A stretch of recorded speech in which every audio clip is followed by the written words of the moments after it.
Welcome to the Slop Farm. Enjoy the video. In this video, I will show how to fix Nissan Rogue rear bumper only way.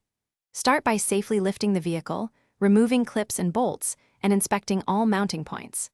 Clean the repair area, test fit any replacement mounts, and decide whether to use filler, heat reshaping, or a complete bumper section swap based on damage.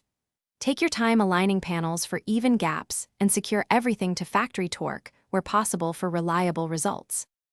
When removing the bumper, work deliberately and keep parts organized for smooth reassembly. Use trim tools to avoid snapping plastic clips and store fasteners in labeled containers so you know where each piece goes. Inspect the reinforcement bar and absorber foam for damage, as replacing those may be necessary if compromised.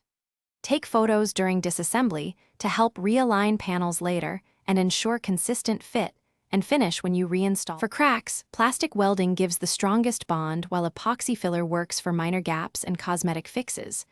Replace any broken mounts and consider OEM or quality aftermarket brackets to restore proper alignment and prevent sagging. When painting, sand progressively, apply primer, then light color coats and clear coat for durability. Reinstall clips in original positions, torque bolts to spec, and confirm even gaps and secure fit before driving the vehicle again. Thanks for watching. Consider subscribing if we helped you today.